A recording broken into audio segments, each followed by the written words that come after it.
All right, Shane, we are live. Welcome in latest episode of that SEC podcast brought to you by Twisted Tea and my bookie. I'm your host, Michael Bratton. I go by SEC Mike on Twitter, and I'm joined as always by my cousin Shane, who goes by Big Orange Balls on Twitter. What's up, yo, Tissy Homer? Hey, buddy, what's going on? Let's get a zoom in here of the Grim Reaper. Oh, boy. Huh? What about them Mizzou Tigers, huh? We got Malachi. Shane gave us a $7 donation. Mm-hmm. Here's $1 for every point Rocky Flop scored last night. So many good ones already in here. Oh, yeah. We got a lot of games, not a lot of good games. I was about to say good games, not many good games, but if your team won, it was a good night, certainly, But I would tell you, brother, it's been electric online since then, because, and we'll get to the games here in a minute, and I'm kind of with you there, Mike. We expected a lot of maybe not upset so much, but at least close games, potential upsets, and it was just blowouts everywhere. Right. I mean, the best game was easily LSU Florida there at the very end, but that's not the news. That's not what everybody's talking about right now, Mike. Right. So let's, it's coaching season, Shane. I already got my thoughts on there. Quite a bit on Jimbo Fisher. Go back and check that out if you missed any of it. I went live literally as soon as I heard the news. I was live within 90 seconds, and I was just hoping and praying it wasn't a hoax, because that would have made me look like a damn fool that I already am. But, a lot of people, they weren't believing me. A lot of people even went on the YouTube and they were like, I was here to yell at you for clickbait and fake news. Yeah. But no, it was real. Jimbo gone. Now he's officially gone. So I've already got my thoughts on it. Let's get your thoughts, Shane. Thoughts on Jimbo. And as you joked just off air, we've been firing him for about 4 years. So we have.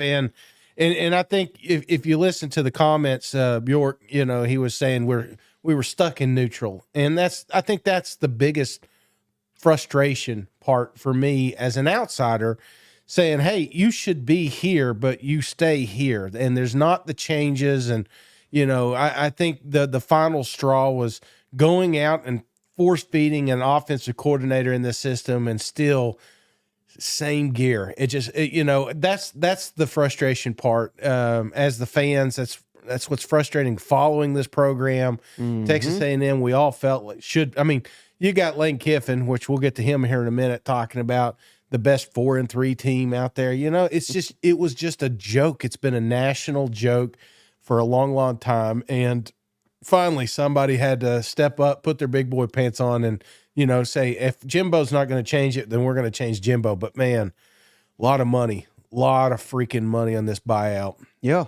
And you know what's interesting, Shane? I've not seen one person defend Jimbo. Yeah. Not a damn one.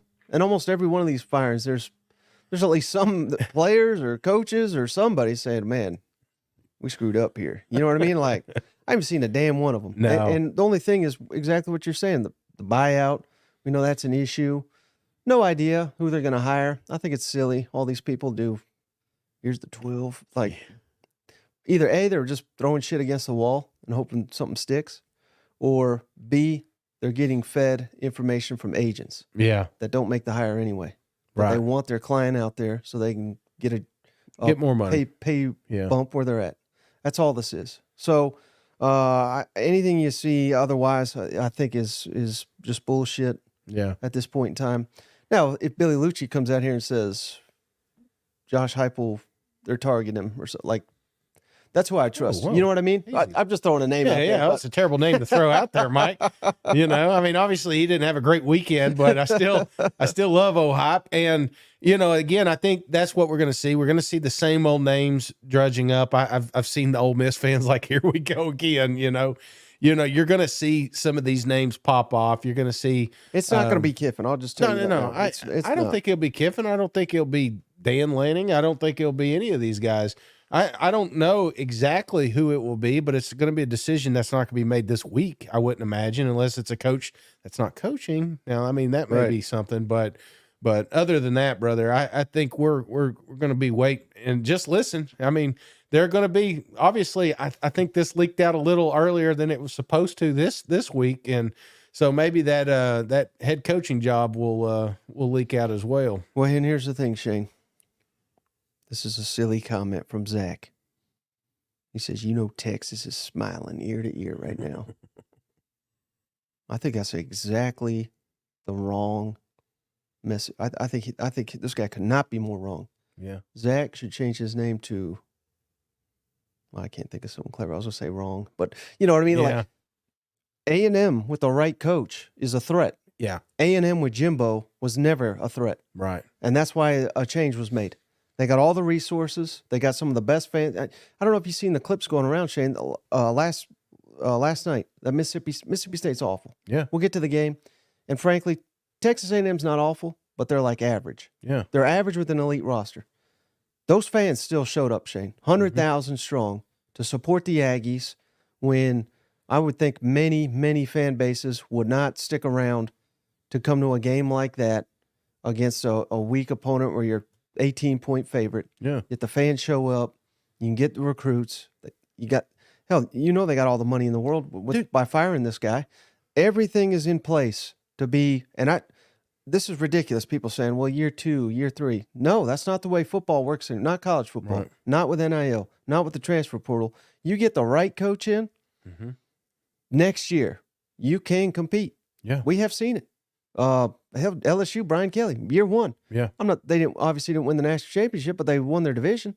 Right. A&M's never done that. Josh Heupel, year 2. Mm-hmm. Shane Beamer, year 2. Lane Kiffin, year 2, won 10 games. It can be done. And I think it can be done even quicker with the talent. Now, they'll probably lose some guys, but they got so much talent on that roster. I don't know. I mean, is it really benefit you to jump in the portal and go to Arkansas? Or would it benefit you to see who the new coach is and say, hell, I like this guy? Yeah. Because they're going to get a winner down there at A&M. That's what they do. They get splashy hires down there. Well, Mike, it's still going to be a top shelf job. And the fact that they can afford to buy out $76 million contract, speaks volumes to just how committed they are to football. Right. There's not a lot of programs in the SEC that can do that or will do that. So, I think that's the pivotal piece here is let's not forget who this program is, what they've done. I mean, since Johnny Manziel came in, it's just the growth of that program down there with the facilities and the money and the overall commitment to football and achieving a certain goal, winning national championships. Yeah. That's the standard at Texas A&M, and it will be moving forward. And clearly they felt like Jimbo wasn't going to get it done. So they're going to go out here. They're going to take their time. They're not going to rush this thing, and nor should they, because there's a lot of people that should be beating down the door trying to get into College Station and coach that team. Well, one thing I would kind of amend what you said there, though. Yeah. Not to say they need to be rushed, but and I probably should have looked this up already, but the portal window, that's coming. Yeah. I think it's like the first week in December. Now in college, you have to have a coach in. Yeah. You have to, because otherwise this great roster, they will jump in the portal. Right. You have to get that made, I think, and you can look at your roster, see where are we deficient, where can we attack in the portal. All this has to be figured out. So if you hire a coach after the portal window, I think it really sets you back year 1, if that makes sense. So how would that work if you're bowl eligible? Mm-hmm. And we've got an interim coach now? I mean, obviously they're going to be doing their best part in that portal, but can you hire somebody? I'm not, and maybe I just haven't been paying attention when it's done it in the past, but can you hire another coach that has no skin in the game for a bowl game, but can actively recruit? Is that what you're saying? I'm saying there needs to be a head coach, and it looks like the date is December 1. Yeah. By December 1, these players can get into the portal, and it's only through December 15th. Right. So I'm saying we need a coach, sitting coach, active coach in College Station to recruit players to stay, to don't jump in the portal. Yeah. We get you your NIL here. You can play in this offense. Yeah. Look what you can do in this defense. We need that. We need that in place before December. And I think it needs to be, a week Yeah. before December 1st. If like as soon as rivalry weekend's done, ideally, and I think that's why you make a move so early. You think? And so otherwise, what are we doing here? We're waiting to the end of the regular season. We're going 7-5 again. We're firing Jimbo on Sunday, and the portal window is in like 10 days. You know what I mean? Like 10 days is a lot. That's a long time for a coaching search. I feel like if you're the first one there, you are the job right now. Yeah. I mean, who knows? If Alabama job opens in 2 weeks, Yeah. all of a sudden that's the top job. A&M right now is the top job. So I think it's smart on that side then, because going off this transfer portal and the dates and everything, Mm-hmm. do you think this was accidentally leaked? Like, because you would think in that situation, you'd want to give the perception that Jimbo's going to be around. He's not going anywhere. So the first portal, maybe we don't lose that many guys. And then after a bowl game, then you know what I'm saying? You don't want to trick people into staying. They don't care, man. And I think if you change your coach, I think you can. There's a 30-day window you can get in the portal anyway.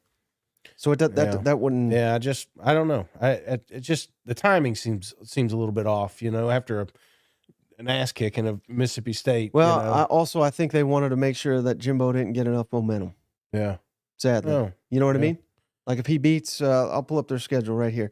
So A&M, you beat the brakes off Mississippi State. They're god awful. Abilene Christian, they're going to kill them. Yeah. And then at LSU, if by some miracle they close out with a big win, then maybe we keep Jimbo, and then he sucks next year, and we got fired. You know what I mean? Yeah. It's like we're just delaying the inevitable. Yeah. Okay. Well, I mean, obviously that there was a lot of great things that happened this weekend, but this is what everybody's been talking about. Him and Sam Pittman, and I've seen some talk at Mississippi State. It's hot seat season, and it's definitely starting to warm up. All right, so let's get into it, man. We could skip the first one if you want. No, the first one you're going to want to talk about. Oh, this okay. Georgia, beats the brakes off Ole Miss 52-17. My goodness, Shane. My goodness, what kind of idiot thought this was going to be a competitive ball game? 611 total yards of offense for Georgia, 311 passing, 300 rushing. Look at this drive chart for Georgia, Shane. Touchdown, touchdown, touchdown, touchdown. INT, punt, touchdown, field goal, touchdown, touchdown. I mean, they're a damn machine down there in Athens.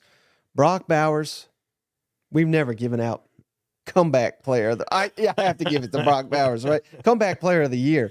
He only had 3 catches, 34 yards, but I mean, he looked like his old self. Yeah. His final catch, if it is his final catch in Sanford Stadium, went for a touchdown.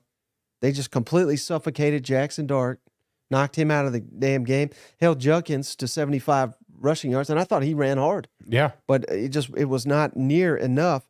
And even Ole Miss kind of came out, started real strong. First 3 possessions, they scored 2 touchdowns. Yeah. And I was thinking, oh boy, here we go. We're getting a light show here. Yeah. No, it was not. No, well, first on Bowers, I think they're going to create a Disney movie at the end of this thing. I mean, the guy is just not human, and the fact that he's playing with that ankle injury, well, you can't even say it's an injury now. I mean, it's almost he looked like he was a $1 million man. So, but I thought this was going to be the game. I thought, and even after the first couple of drives, it felt like it was still going to be the game. Back and forth. It felt like Lane Kiffin had it figured out that first drive, which Georgia, for some reason, has tough time during the first drive. But again, it's the adjustments they made throughout this game. Yeah. They just suffocated Ole Miss, and they did whatever they want. That defense bottled up. They reminded everybody. It's almost like Kirby. I always try to think what Kirby's talking about during the week after a game. Like. They were not only getting on to Brock, which we'll get on here in a minute, but I think they were pointing out the fact that they were number 2. Everybody thinks that no one in the country was thinking that there should be the number 1 team. And I know Kirby says he doesn't give a shit about the numbers, but in that locker room, I guarantee it's brought up a million times that they're not getting the respect they deserve until they can come out here and destroy a team like Ole Miss on this national stage, because this game felt personal. It felt personal from the fans. It felt personal from the players.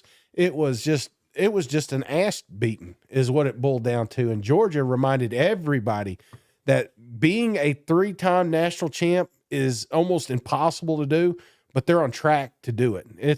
I mean, they're an absolute machine right now that's getting healthier. Yeah. Well, aside from, Ladd got a little banged up, but he said he was good there at the end. But yeah, getting all these weapons. Kendall Milton, 127 rushing yards, 2 touchdowns as well.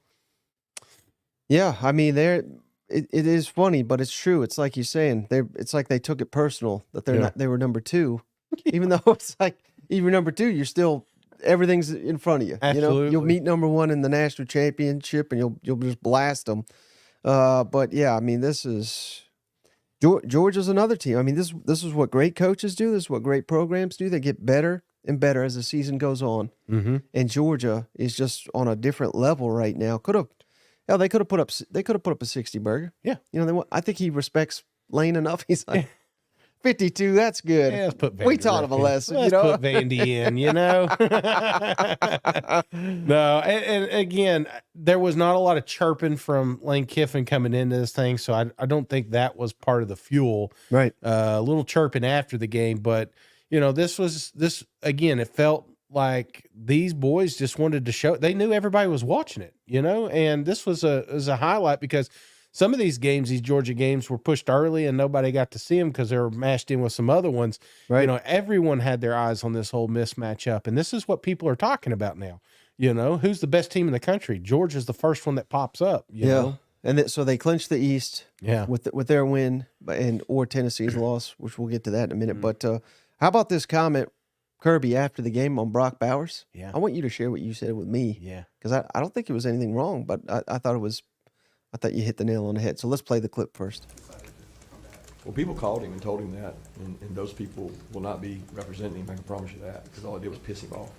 And he said, God, I had people call and tell me that I shouldn't play, Coach, and he said, that just drives me crazy. He wants me to play, makes me want to play more to prove them wrong. He said, why am I in this game if I'm not going to come back and play? I mean, he's not risking millions, guys. He's has an opportunity to get more millions. Like, it's the other way. It's not the way because he's a great player. The NFL knows people heal. Like, they heal from that injury. They've had tons of that same injury in the NFL. So all he did was go out and stamp himself as a warrior that said, I'm going to go ahead and practice on Tuesday in front of 15 scouts. Then I'm going to practice on Wednesday in front of 12 scouts. And they're all going to be over going, oh, my God. And he's got an opportunity to move up because of who he is. Coach, you had over. So I'm sorry, I probably didn't set that up right. He's talking about Brock Bowers, obviously. Right. So getting back, and some people are like, "What the hell? He's risking his fortune. He's come back so early." But you had some thoughts on that. Yeah, I mean, you sent me this first thing this morning, and obviously I haven't had my cup of coffee yet. But I was thinking to myself, he's got him right where he wants him. He's got this team right where he wants them. You got to remember, Kirby Smart loves these kids, but he wants them to do everything. He wants to get everything he can out of them while they're in college, because in the pros, yes, they're going to be able to flaunt the Georgia, emblems and talk about all the great things they're doing in the pros, but it's not going to help him win another national championship, maybe on the recruiting trail a little bit. I just feel like that these kids they're there. They're so entwined. They're all on the same page, if that makes sense. Brock coming out here, not only just, impress the odds, but he can look at someone else that may be a little banged up or a little hurt. There's a difference between injured and hurt.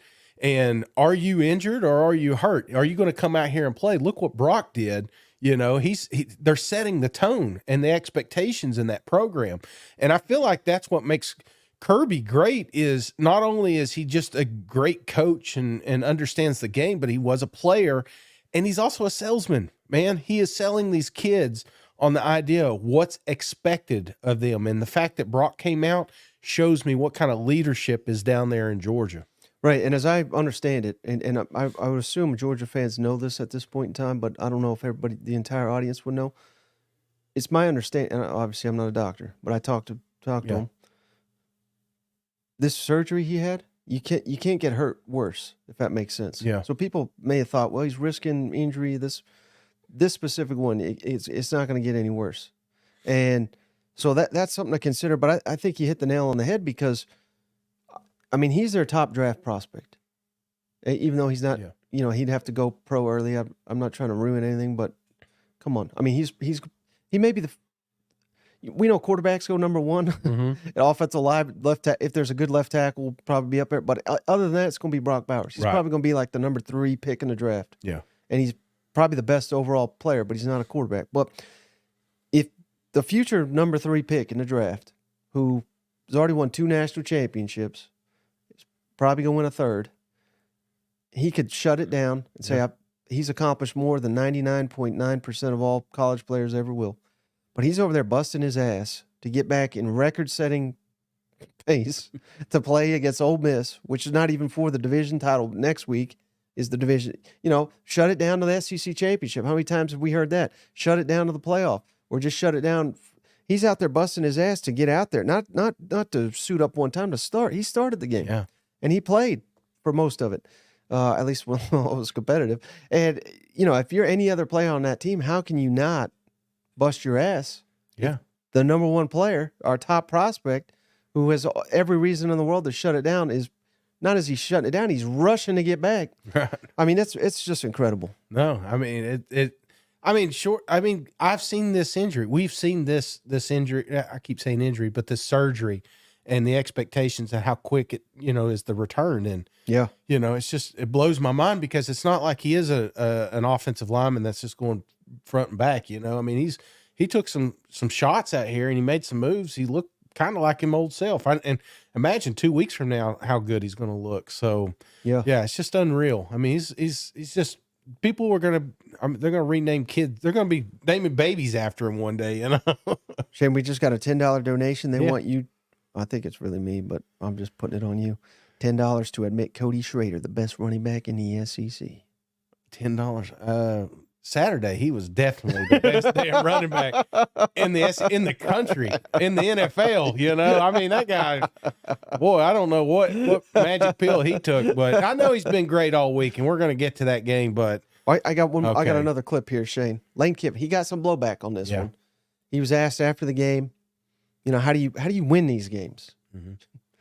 They didn't quite say, well, you lose every damn one of these big games. They didn't quite go that far. But how do you close that gap? Because the gap's there. Right. You're losing to Bama every time.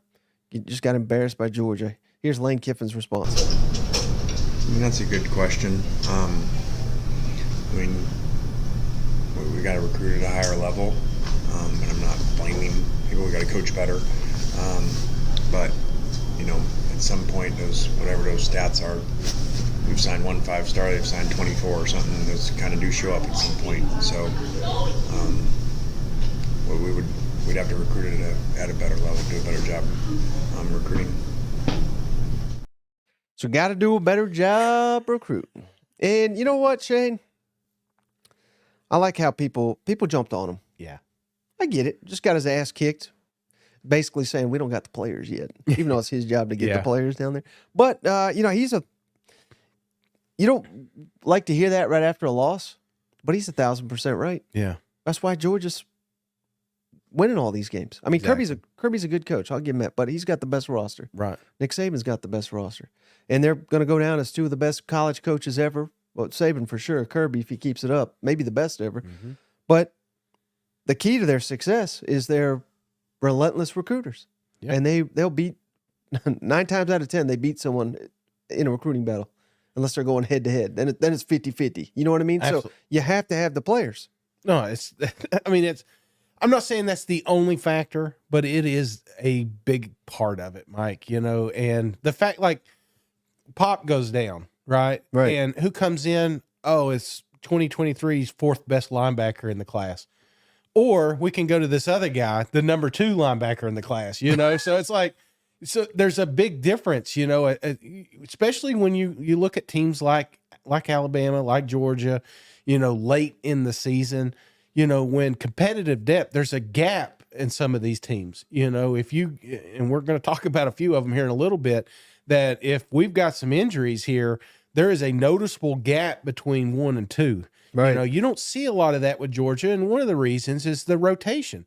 There's not a lot of true starters in Georgia. They're constantly rotating back there and on defense especially. So yeah, it's just talent trumps a lot of things, a lot of mistakes that are made late in the season. Yeah, and so of course, like I said, Georgia's locked up the East. Bama, we'll get to them in a minute. They've locked up the West. So we for sure have Georgia, Alabama in Atlanta for the SEC championship. And we got one of our callers, Shane. He's put out a point spread for the SEC championship. So we'll play this, and then I'll get your thoughts on the other side. How we doing, boys? All I have to say is, how about them dogs? Ole Miss, what happened? How'd you lose to the Georgia Bulldogs? How about them dogs? I'll take them minus 17.5 in the SEC championship. Love y'all's podcast. Listen to it every day. Go Dogs. Ooh, how about it, Shane? 17.5 point favorite over them Alabama. This is his spread. This ain't official spread or anything. I did put it at 7. I said they beat him by 17 or whatever. Thoughts on that? Hypothetical.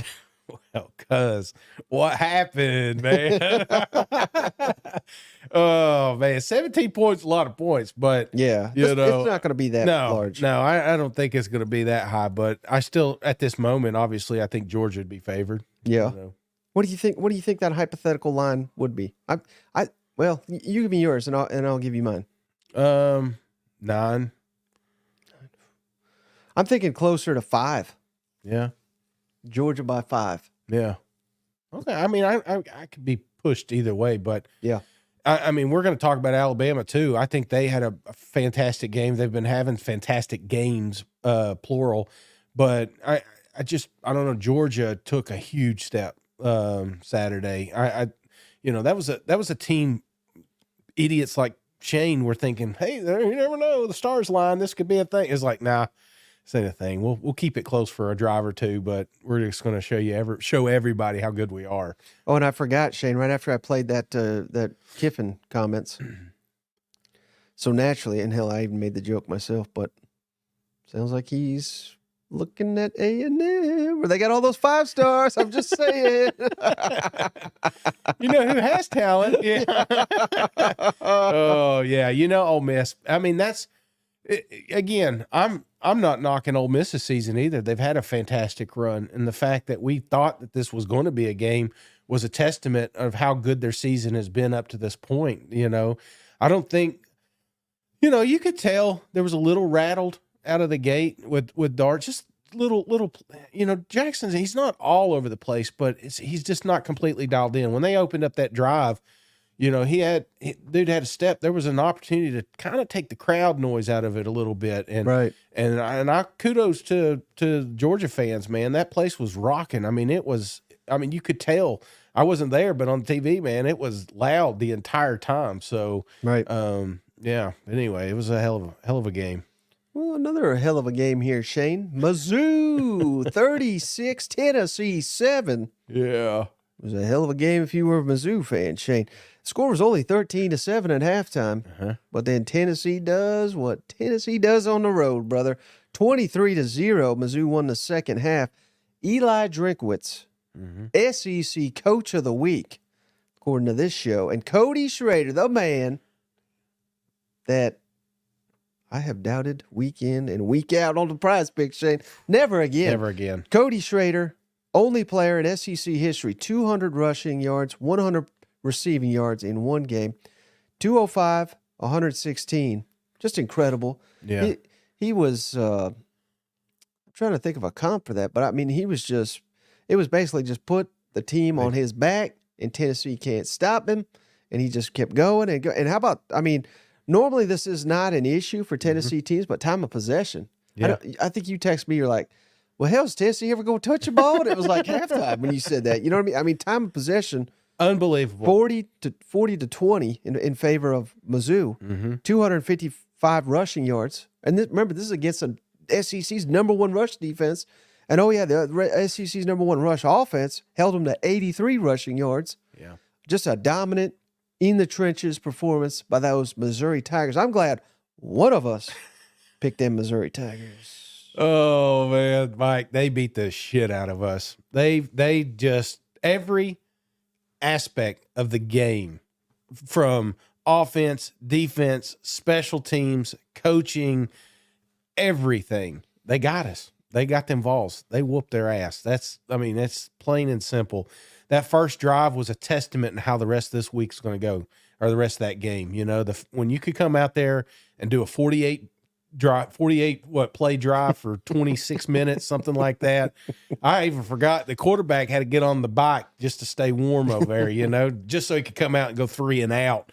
Yeah, they beat us. They whooped the shit out of Tennessee. And, you know, I've been a Mizzou fan. You know, I mean, if you think about it, Mike, I had them winning 10 games from the get-go. So my stupid math, I got mixed up. I forgot about the LSU loss, you know, so I didn't factor that in. So that was my fault. I didn't have my glasses on at the time. But I will say this, brother. Mizzou opened up a lot of eyes this weekend. You know, they're not a fluke. Everybody's looked at their schedule early in the season and said, well, you beat this team barely by this. You've beat this team's garbage. They've not done that, you know? Right. And you got beat by Georgia, which clearly we've discovered is the #1 powerhouse in the country. And you would think there would be a natural hangover, but this team rallied, man. That shows you not just coaching, but it also shows these players just how bought in they are in that system, man. These guys made this game personal, and rightfully so. I mean, Tennessee ran it up a little bit. We all know the story, and I really think there was an opportunity. Mizzou could have done more at the end. So probably best that they did. I mean, there was a timeout and the field goal and all that good stuff. You know, that part came up, but yeah, this game was personal, and they just, I mean, what else do you say? They beat the hell out of Tennessee. Yeah, Ken Beatty says, "Big Orange, LOL." Yeah. So what did you think about that? Ice in the kicker? Yeah. And not only that, but what in the hell was Heupel thinking? Getting your ass kicked, like, let's kick field goal here to score 10. Yeah. As if, you know, 36-10 looks better than 36 to. I don't. That was. Weird I mean, gamemanship. we have blasted coaches for far less than that. And here's the deal, Shane. I'm not saying like Heupel's like awful or anything, because clearly he's a good coach, but I would put him in the elite category. Yeah. Heading into this season, but the performance against Florida, now this one, Alabama in the second half, just totally got outcoached. I mean, I don't think you can say he's elite after 3 performances like that. And hell, now he could. Maybe that's going a bridge too far. Maybe you kind of judge that by the end of the season. But if they get totally outclassed by Georgia, which everyone's going to anticipate, I mean, how?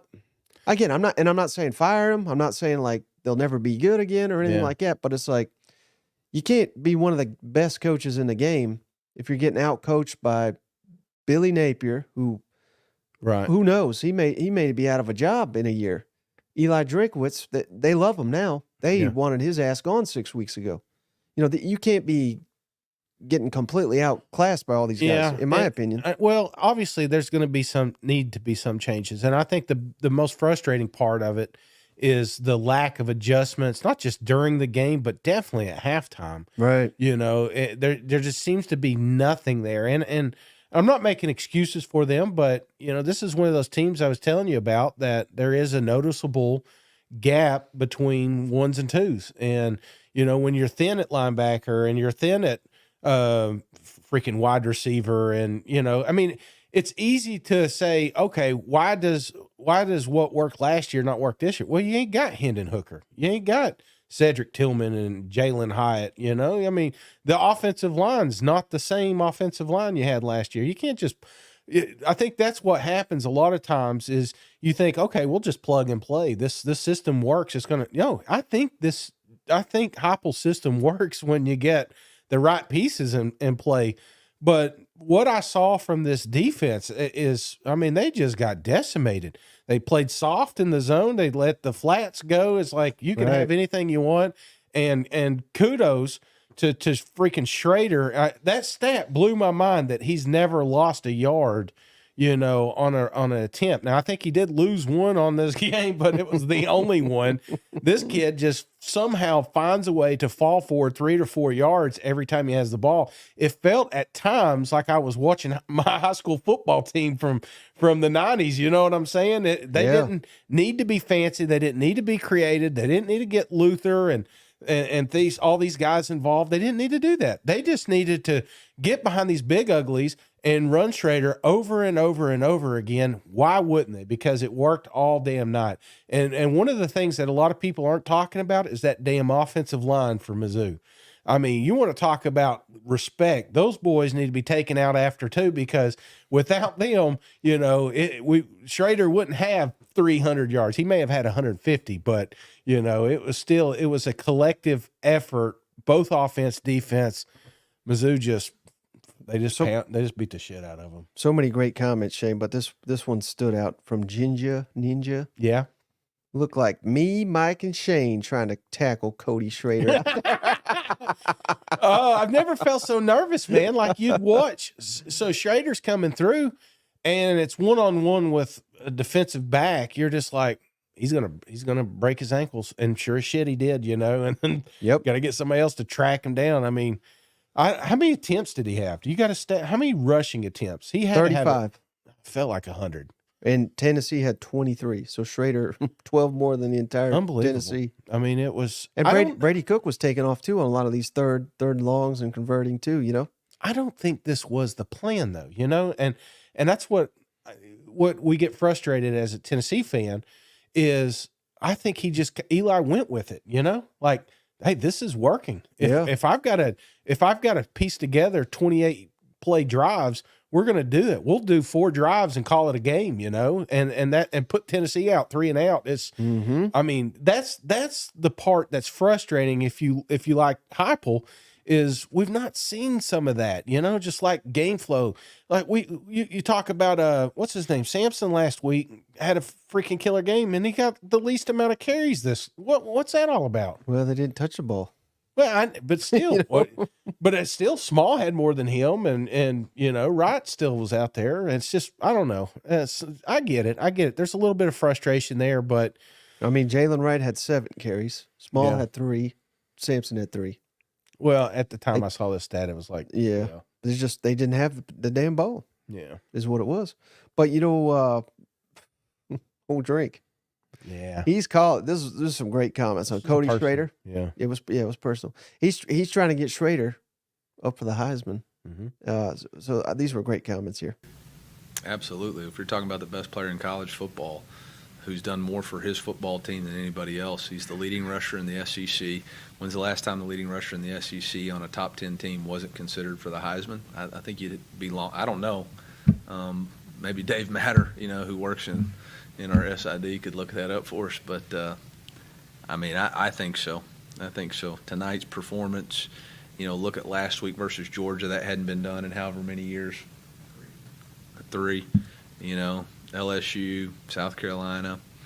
And the guy shows up in the biggest games and the biggest stages.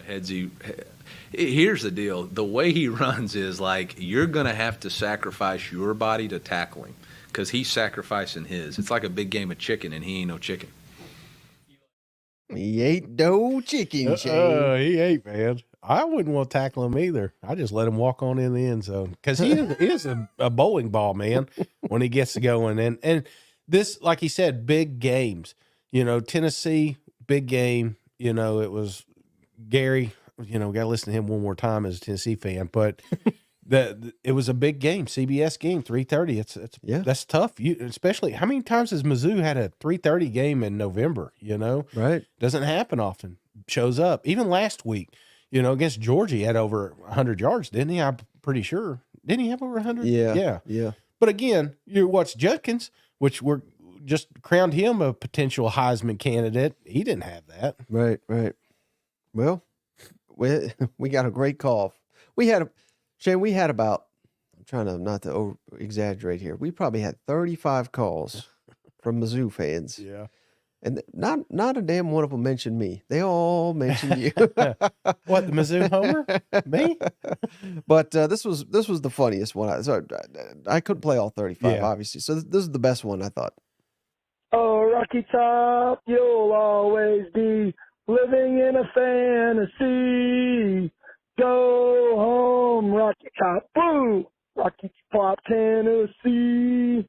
Hey, Cousin Mike, Cousin Shane, this is Cousin Sam coming from you in Columbia.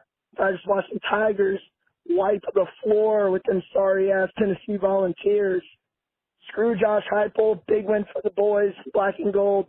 Love the show, love you give to my Tigers. Cousin Shane, turned your back on us, man, and made you pay. Glad you were wrong. M-I-Z, baby. Love the show. Bye. And I love the fact he's hoarse. You could tell. You know, He's been yelling. He's authentic. He Yeah. was there. So I'm gonna give you this opportunity, Shane. I mean, hell, you're the biggest Mizzou supporter out there, but you have a outlet here to apologize for picking against him. I mean, clearly, you know, my second favorite shirt in the closet here, and my deal with Mizzou at the start of the season, you know, I thought they would have a great season. I never, you know, there was a lot of people that didn't. And you know, I saw a path, an opportunity to do some magical things. Yeah. Now in my mind, I saw the losses coming between Georgia and Tennessee. LSU kind of creeped in there and messed that plan up. And yes, I got a little bit. I mean, I'm a fan too. You know, I've been a Vol fan my entire life, so everybody's going to have that. But if you remember in the show, I was least confident. I think I Morristown Honda'd this thing. You know, I knew it was going to either be close or a freaking blowout, and I was hoping for a close game. And Mizzou, they came and showed up, man. I mean, yeah.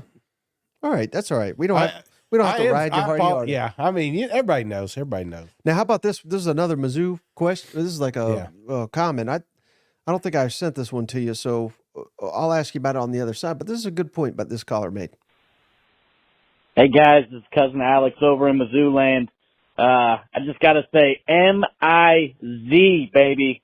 I'm not gonna rub it in though because Cousin Shane, you're my boy, favorite podcast. But guys, this is exactly why we need a 12-team playoff. Mizzou is clearly one of the best teams in college football and deserves a shot. But man, what a season. Keep doing what you're doing, boys. M-I-Z. So how about that, Shane? I thought that was a pretty interesting call because he makes a good point. You know, I've never been the biggest proponent of the 12-team playoff, but we're going there, so I'm embracing it. You know, it is what it is, but you know, maybe he makes a good point. A team like that is just, you know, hot as hell in November, going into December. You know, in next year's format, you know it's kind of weird. I don't even know if Mizzou would be there technically because they got to take some conference champs and all that. They ought to do away with all that, to be honest with you. But if Missouri keeps winning, they would be there. Yeah. In a new format. But I just thought that was kind of interesting. What's your thoughts on that? Yeah, I thought that's, you know, and it's an interesting way of looking at it. And one of the things that came up to me, or I guess I was thinking about today, was like, who is the second best team in the SEC right now? Like, obviously, we're all on board thinking Georgia's number one. But Alabama, Mizzou, we're not going to get to see it, right? You know, and if it ended today, you know, who do you put it in the SEC championships? I'm sure it would be Alabama and Georgia. But in a 12 team, there may be an opportunity for Mizzou to get back in the mix and see a game that we wouldn't have saw. Right? Because how many times in the SEC? That's what's been so frustrating when we've been locked in with the East and the West. There's been SEC championships and the two best teams weren't even playing. You know, I love the future and the opportunities that some of these other programs are going to have because, like you said, late in the season, they catch fire at the right time.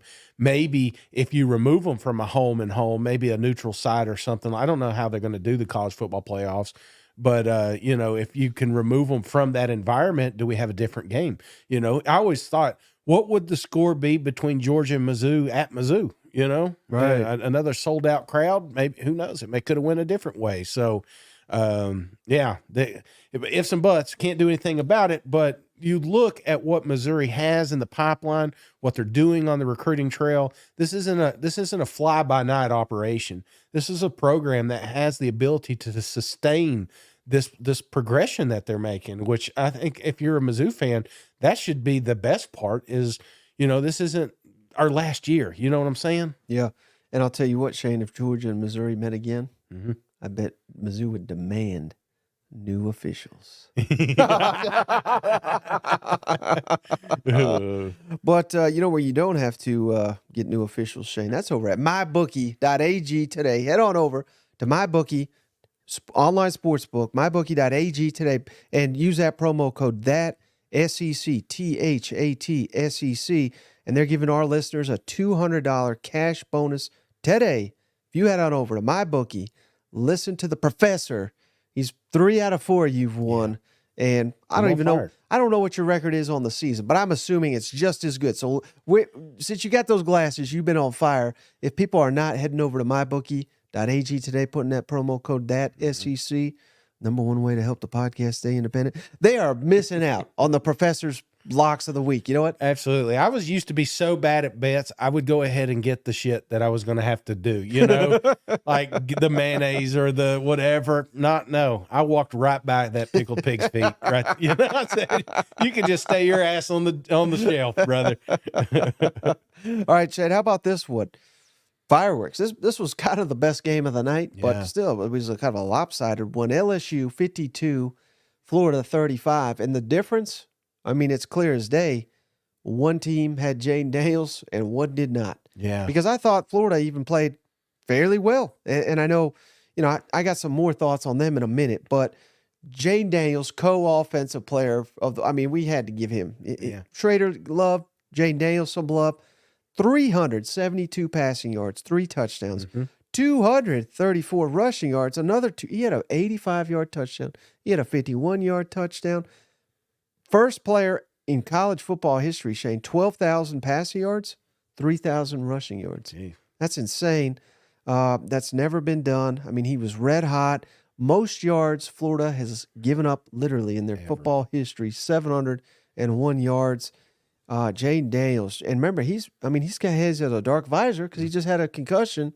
This is not even full power, Jayden Daniels. And I said it like this, Shane.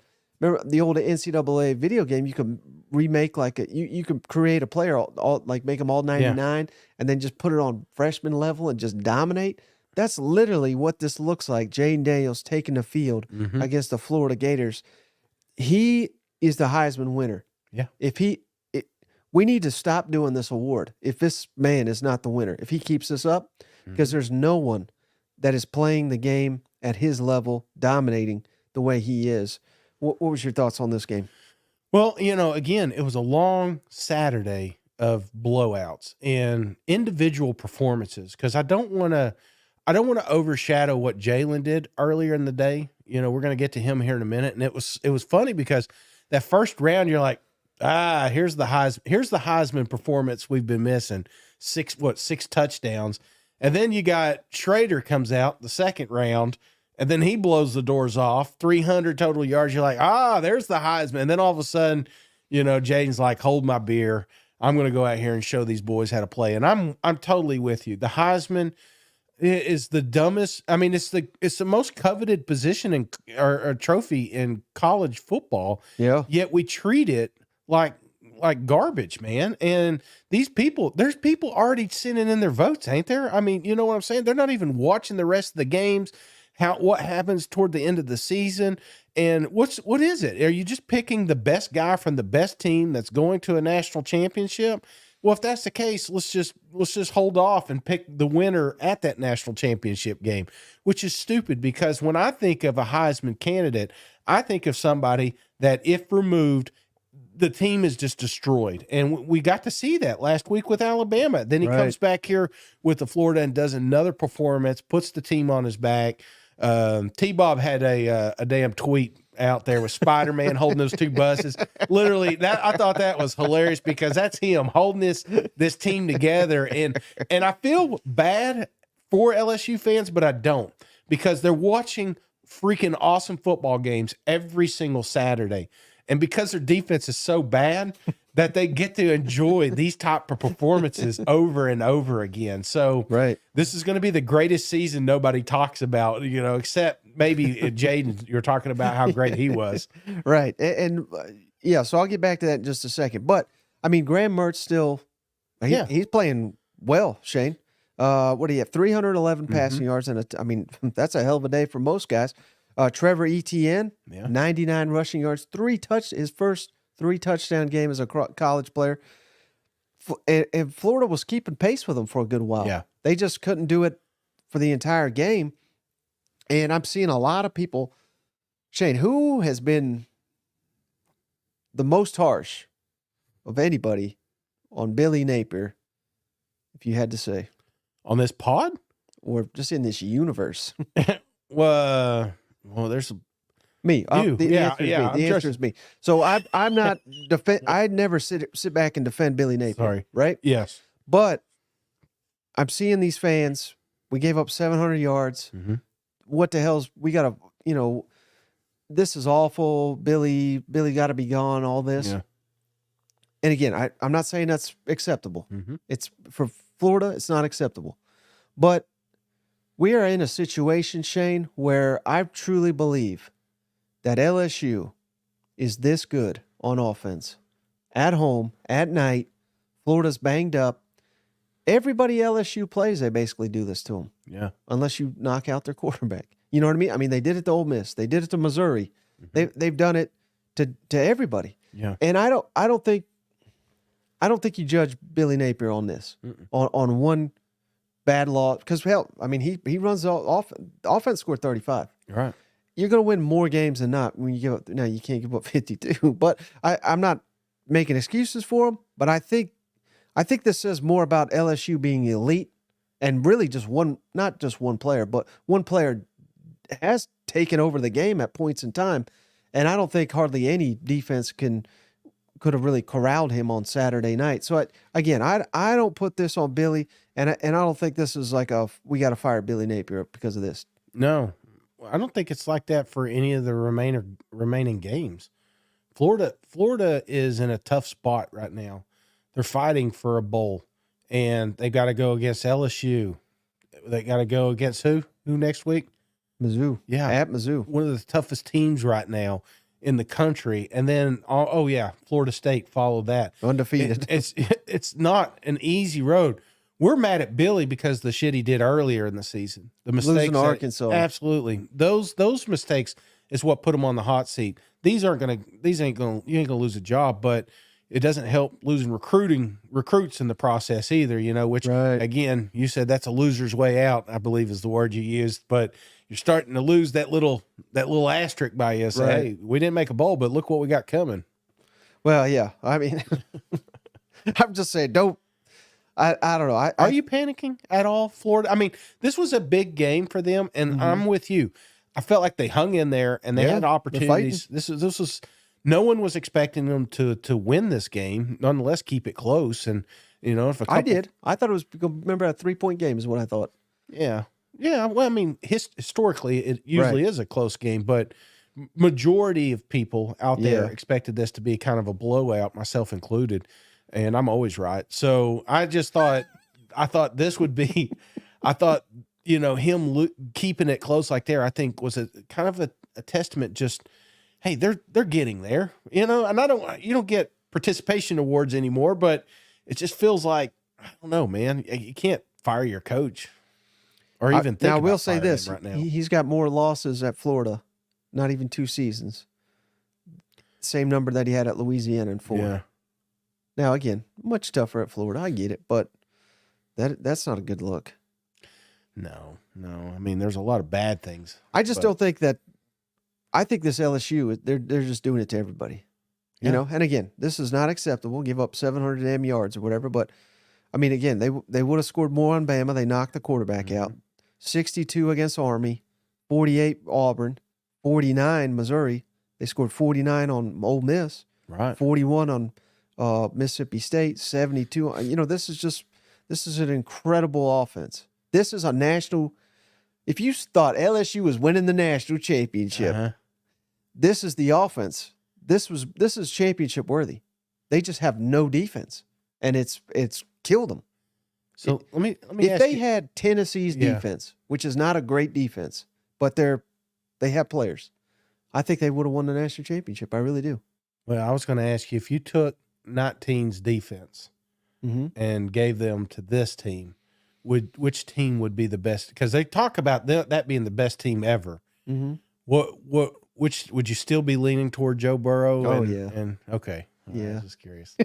Just seeing how far you're willing to take it, because it is, it is electric. It is fun, and I think that's what's frustrating if you're like an Aggie fan or if you're a Mississippi State fan. It's like, if you're going to lose, at least lose and put 40 points on the board, Right. Well, we did have we got a great comment from Brian Kelly, Shane. Yeah. It's a little bit of a longer one, but this is solid. He was asked about anybody that missed it. I think it was Andre Sam. One of their players got flagged for targeting, booted from the game. It was a routine tackle. It was one of those where I believe the Florida ball carrier went, when you're about to get hit, you kind of come down. Yeah. And the guy, he didn't hit him in the head. He lowered his head, but he didn't hit him in the head. Thrown out for targeting. He was asked about it. He went back to old Dallas Turner. Call against Andre in the second quarter. I figured that was going to come up.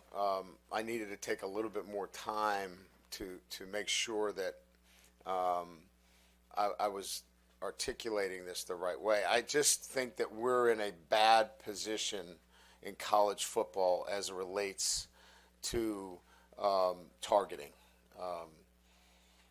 And I brought this up when we had the transmitter in the helmet. I had been pounding that table for the transmitter and the helmet for about 3 years, and it's fallen on deaf ears until all of a sudden there seems to be this sign stealing, epidemic, and now everybody wants to put the radio piece in the helmets.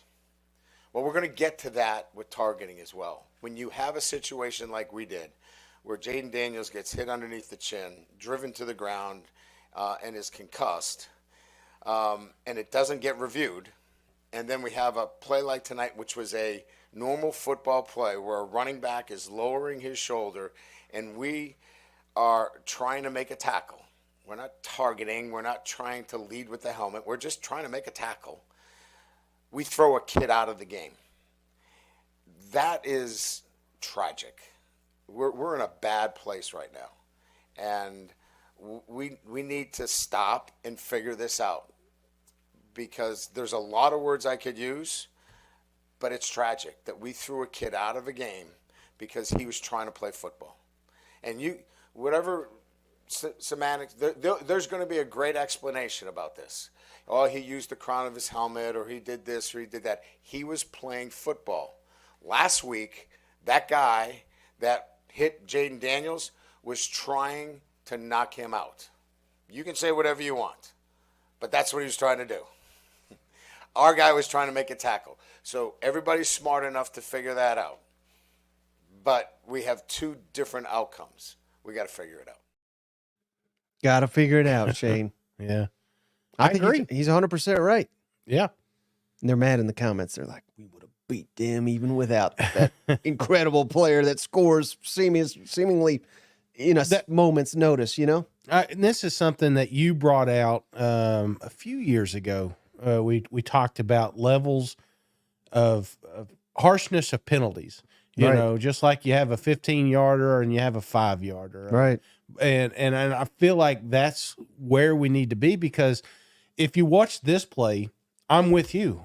First off, I think it's dumb. You slow it down. Yes, there's your penalty. Mm-hmm. If you don't slow it down, it's a bang, bang. Somebody gets up there. They're not even calling anything. But because it got slowed down, people get to talking, and the next thing you know, you create yourself. I've seen it in a million games. Yep.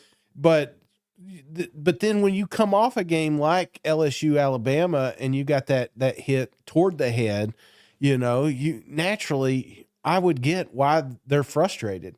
It's two different things, but it's two different perspectives. It's two different angles. And again, I'm not saying last week should have been a 15-yard ejection, whatever, but kicking a kid out and missing 2 quarters of the next game, it's over a tackle. You know what I'm saying? It doesn't make any sense. I think one of the ones, remember Auburn and Penn State, I believe it was on the goal line. Yeah. The guy went down real low and he just tried to stop. It's like, where else is he going to go? It makes no sense. But because you slowed it down, we got targeting. So, right. Yeah, they got to fix this rule. Yeah. Well, you know what else? Kentucky's got to fix their football, too, because Alabama whooped them, Shane, 49-21. This was just this was awful for Kentucky, Shane. Alabama first drive, 80-yard touchdown drive. Kentucky's first drive, 3 and out, -5 yards. Alabama's second drive, 55-yard touchdown drive, and it was downhill from there, Shane. Alabama averaged 17.8 yards per completion. Jalen Milroe, 6 touchdowns, Shane. 234 passing, 3 touchdowns, 36 rushing, 3 touchdowns. His confidence is growing week in, week out. They completely corralled Ray Davis. That was critical to the game. He had 26 rushing yards, but he did score 2 touchdowns. Jermaine Burton didn't even play in this game, Shane. And I thought, I had no idea that was coming. They announced that right before kickoff. That's his security blanket on third down. Didn't need him. Need him in this one. You know what I mean? Like, this was a pick-your-score type game.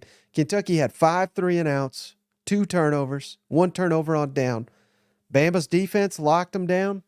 Alabama's offense did whatever they want, especially on third and forever. You don't rush them. He just picks you apart. Man, Alabama, they're heating up, brother, right at the perfect time. That's when Kentucky officially lost that game. Third quarter, 10 minutes left, 3rd and 17, and you rush 4, and you just let them sit back there and pick you apart. And this wasn't the first third down. That they had one earlier in the game when he got a touchdown.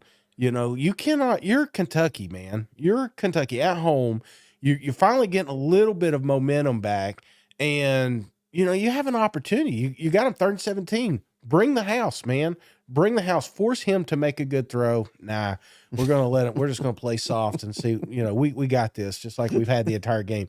That's one thing that drives me nuts with Kentucky, especially going against and there's the thing floating around. There's a video floating around talking about top 10, games, they're going against top 10 opponents. Yep. And it's almost like we get too conservative. Like, we're afraid to get blown out. We would rather keep it close than get blown out. Well, you can't win the games if you play conservative against teams like Alabama. And this showed. You had an opportunity, man. You get a turnover and you start marching it down. All of a sudden, it's a 7-point game. The fans are back in it. No, you just gave him all the ammunition that he needs. Jalen's one of those guys, like, once he gets the confidence, you ain't getting it back. And they never rattled that confidence. Yep. Bama, 5 trips to the red zone, came away with 35 points too. I mean, that's efficiency. That's winning football on the road. Remember Alabama used to suck on the road? Oh, man, I miss those days. Not this season, brother. They're killing them. Home, way, whatever. They're getting right at the right time too. Right. That's why, I hate that the SEC championship game is already locked up, but it's fun now knowing who it's going to be because they're playing out of their damn mind. I hate when you read. Look at this comment, Shane. I'm going to butcher this guy's name, Mr. Kananga. Bama went to Kroger and bought all the food. I was like, oh my God. That's a good one. I get it. I like it.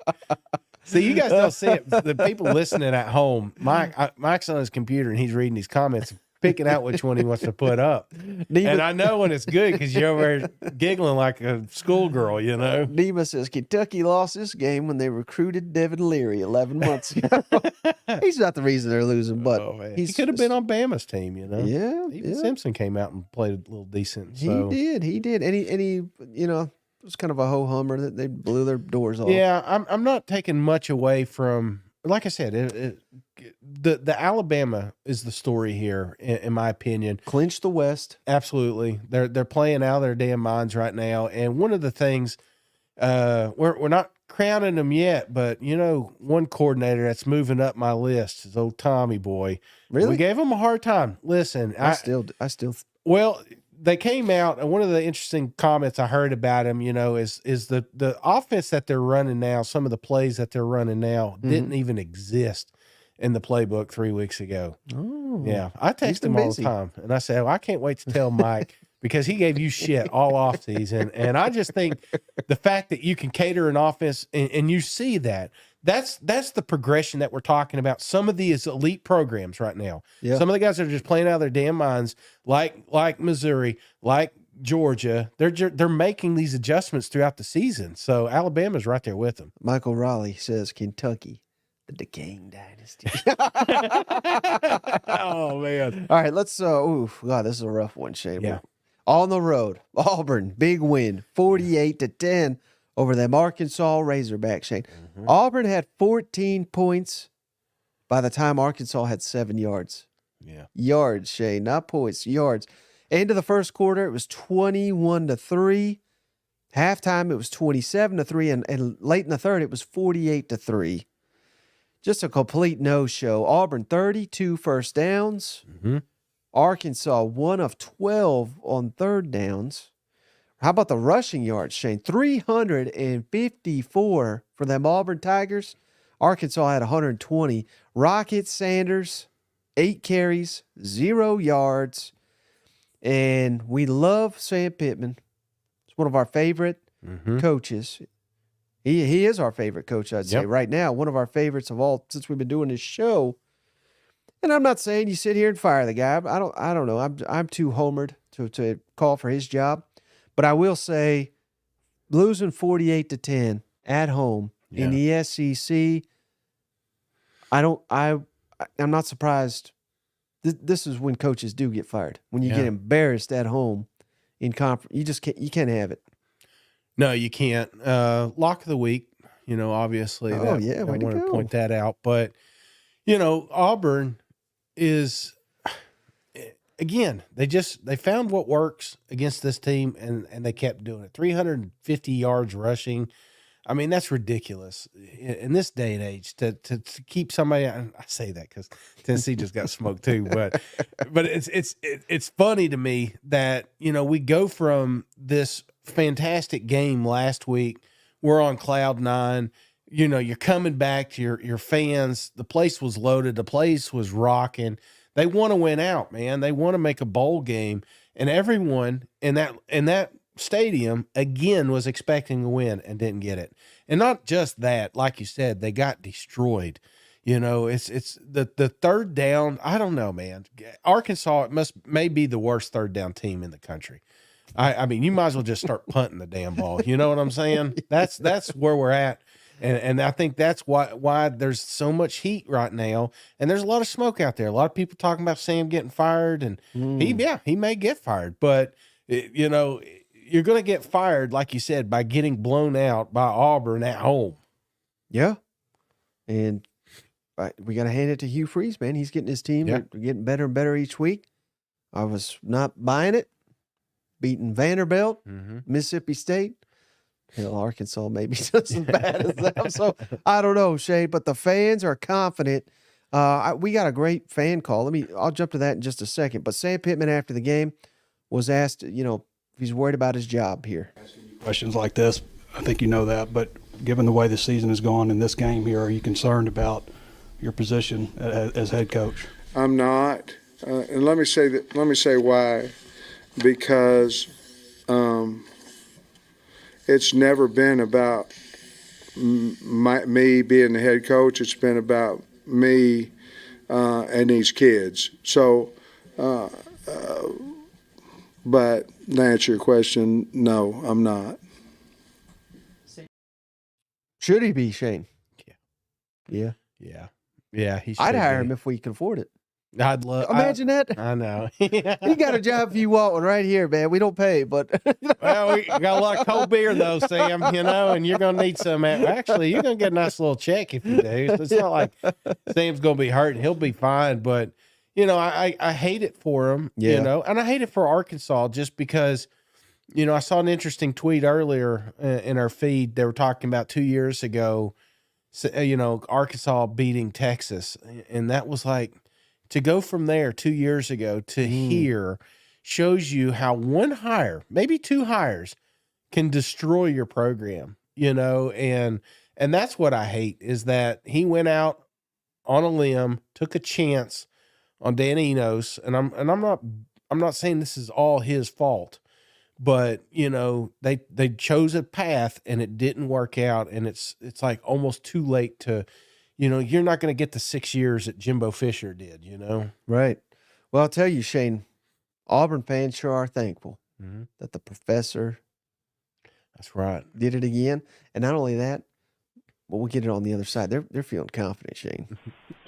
Cousin Shane, cousin Mike, this is Nick down here in South Carolina. War damn Eagle. Thank you, Professor Shane, for locking those Auburn Tigers tonight.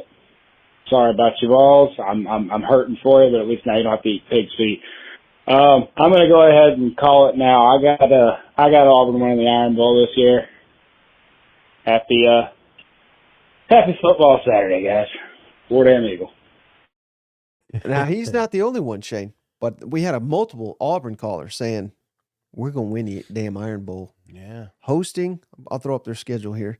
They're hosting Alabama, final game. They still got New Mexico State at home, and then Alabama at home. They're currently on a 3-game winning streak. They'll very likely be on a 4-game winning streak heading into the Iron Bowl. Percentage 0 out of 100 that Auburn, if they play their best football, they keep what we've seen the last couple weeks, and they keep doing it, and they keep doing it at an even higher level. Percentage chance they knock off the mighty Crimson Tide in Jordan Hare Stadium there. It's just a U, just Jordan Hare. Jordan. You're putting too many syllables in there. Jordan. 0 to 100. I would say perfect game. Obviously, perfect game. Give me 33%, Mike. I mean, and I think they take it. Yeah, to start the year. You know, 1 out of 3. Absolutely. Yeah. I think that's where we're at. Perfect game. Now that also means if Alabama doesn't play a perfect game, you may win it. So you can't. This game right here, similar to the Florida LSU game.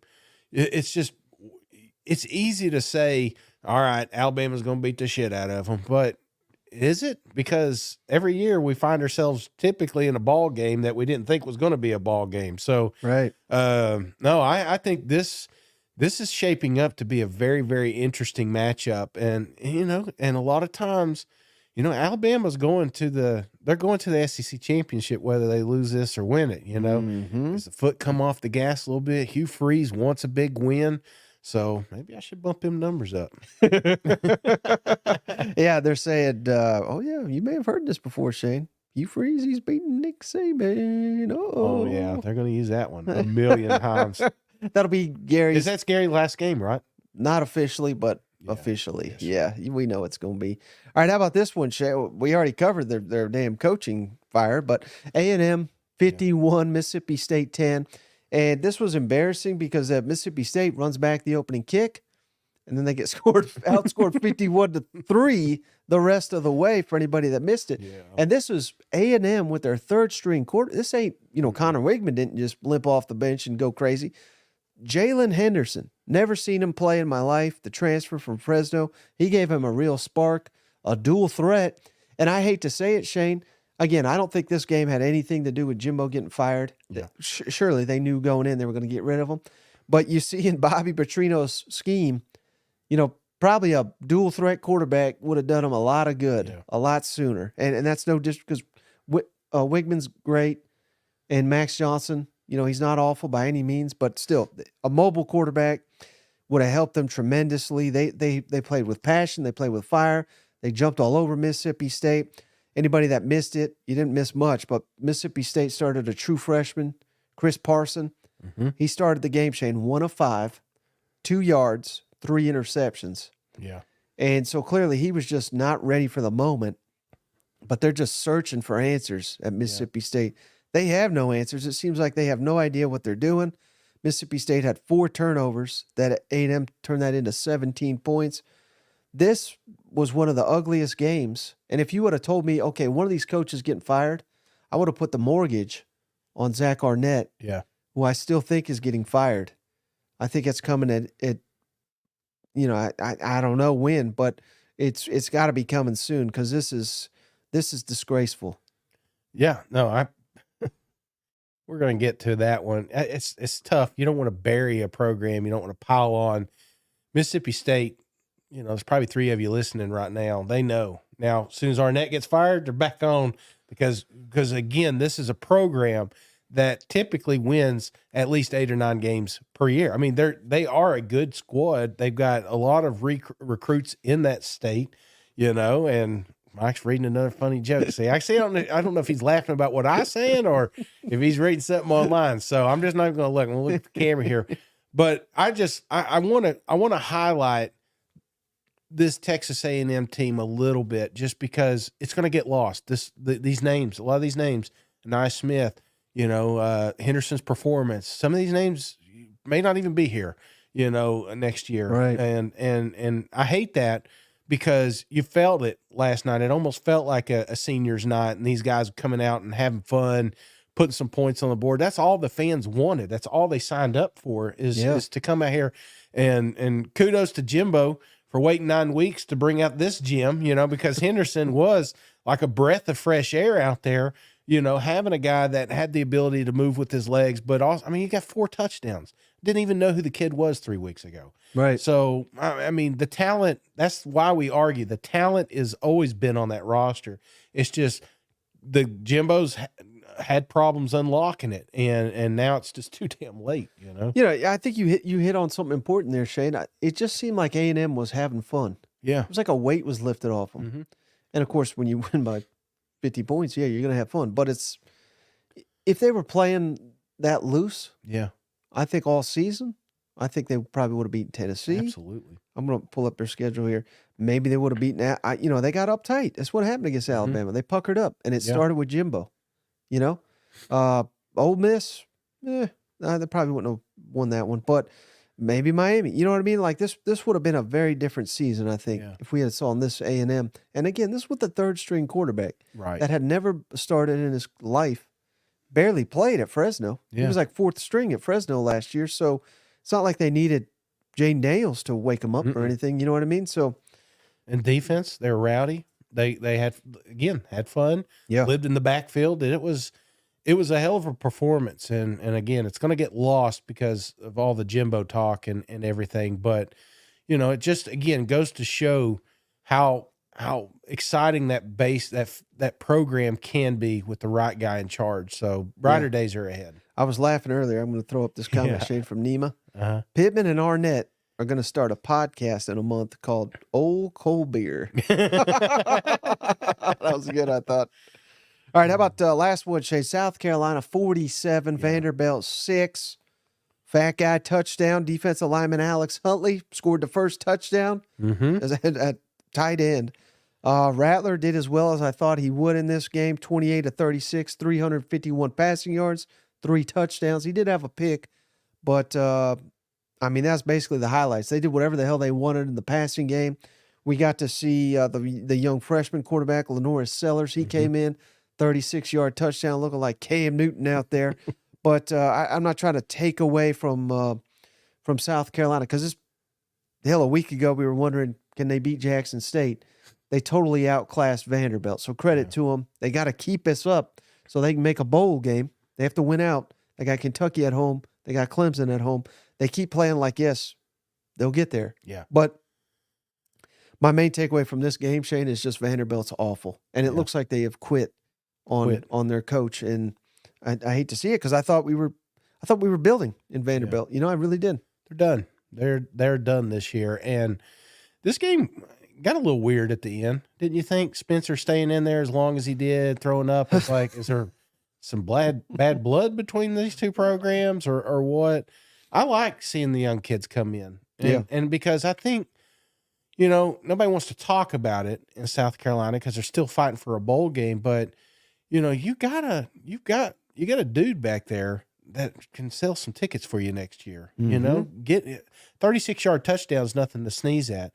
This could be something here. You got a lot of youth on this program, and I'm kind of wondering why we're not seeing that late in the Vanderbilt game, because that would have given that program more optimism going into the offseason. It's like, hey, man, this year didn't work out exactly like we planned, but, man, next year's looking pretty good, So right. I'm just kind of surprised just how that went in, because South Carolina, no doubt, had this one the entire time. There was no jeopardy here. And I was just trying to figure out at the end, was this Beamer not wanting to listen to them say, not have to explain a close victory again. Right. Or is this personal, or I don't know, just kind of felt weird. Well, it's interesting you say that, Shane, because you, again, and I have no information on this, but I'm just going off of recent, and I don't judge the players. I don't like it, but I don't call them out on it. Let's say South Carolina does it. They beat Kentucky, which is not a given. Yeah. Let's say they beat Clemson, not a given. But if they do both of those, they make a bowl game. I think Spencer Rattler could come back, but he's going to go. Yeah. He's done all he can do, I think, in college football. And again, I don't know that, but I'm just speculating. But what I'm really pointing at here is if they make, I don't know what bowl game it would be, Birmingham Bowl or whatever the hell it is. I don't think there's a shot in hell Spencer Rattler plays. So it would probably, and again, that's the part I'm saying. Not a big fan of that, but I don't call players out for it either. Yeah. They're going to do what they're going to do. But point being, if they make a bowl game, it'll probably be this Sellers freshman that starts. So it's big on so many levels. Yeah. So many extra practices, get a full game potentially of seeing this freshman start, get hype going for next year. Hell, they could lose by 20 points in the bowl game. Fans are not going to jump on him. I think they'll be excited if he flashes and shows some stuff. So that just points to the fact how big it is to make a postseason for a program like South Carolina that's playing all these young players. You know what? I'm telling you, this kid's he's gonna put butts in the seats. So this Sellers, he's like I don't know. I'm sold. I'm convinced. I'm always the grass is greener kind of guy, and I'm like, man, this dude looks legit. So South Carolina, again, the season's not over by no means, and you got freaking Clemson storming the field after freaking Georgia Tech. You know what I'm saying? That's the program that you're going to have to knock off this year. So there's still opportunity for a few fireworks toward the end of the season. All right, Shane. So this is what I want. We love to get to the opening lines. Yeah, we don't got a lot of great games here. So these are they'll probably be the best ones because we were supposed to have a lot of great games this week. Well, we're running short on games, so it's got to be good at some point. FIU at Arkansas. What's the line? Arkansas 24. Damn, 26. Oh, you're good. Yeah, good. You're getting good. UL Monroe at Ole Miss. Ole Miss 28. 34. Okay. New Mexico State at Auburn. New Mexico State at Auburn. Give me Auburn 17. 22. Georgia State at LSU. LSU by 1. LSU 30. 28. Southern Miss at Mississippi State. Mississippi State 11. 14. A little bit more respect. All right, now here's the 3 marquee games. Kentucky at South Carolina. Kentucky. Wait, at South Carolina? Yes, sir. South Carolina 1. Close. Pick 'em. Oh, okay. Florida at Missouri. Missouri by 80. No. Now give me Missouri 11. 10. You about nailed it. Georgia at Tennessee. Pick 'em, maybe. Georgia barely. It depends on the weather, but I would say Georgia 22. 10. Really? Yeah. That's the opening spread. I'm going to be at the game. Mike may be there. Ball fans, Georgia fans, we'll see you up there. Now, no spread on Alabama Chattanooga. Uh-huh. No spread on A&M Abilene. But those are the games we got next week. So it's going to be hard to sell these ones this week. Well, that's why we're going to this game. But here's what I was saying. This is what I was teasing up. I was teeing this up right before we jumped on. This is what I said. You want some upsets, brother? Mm-hmm. Now, these rankings may have changed, but based on the current playoff rankings, these are the teams that are on the road this week, Shane, in college football, not just SEC, but all college football. Right. Number 2, number 3, number 5, number 6, and number 7. They're all playing on the road next weekend in college football. Yeah. So I'm saying, I have no idea if Well, we kept waiting for these upsets that don't happen. But all these teams, these top teams on the road, it seems bound we're going to have at least one lose. You know what?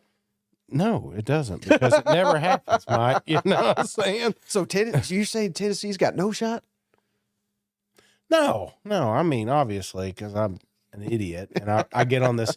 We do this. We talked about this, Mike. You know, ball fans went from selling their tickets by Thursday. They're like, well, you know, if this goes this way and maybe Nico plays a little bit. No, I mean, you know what I'm saying?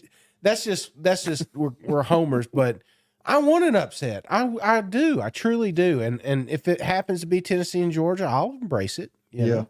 Aaron says FIU beating Arkansas by a safety. That's what I'm afraid of, is that there's a bad upset, you know, on the opposite end of the spectrum. Danny says, I can't wait for Steve's breakdown of Abilene Christian. But all right, that's all I got. You got anything? We went a little bit long. Anything else for me? No, again, I mean, all in all, it was a wild weekend. Great football. I mean, obviously the scores weren't close, but there was a lot of individual efforts that really stood out that we're going to be talking about for a long time. You know, I mentioned Cody, I mentioned Jalen, I mentioned Jayden. You know, those alone, and there's a handful of other. I thought it was nice seeing.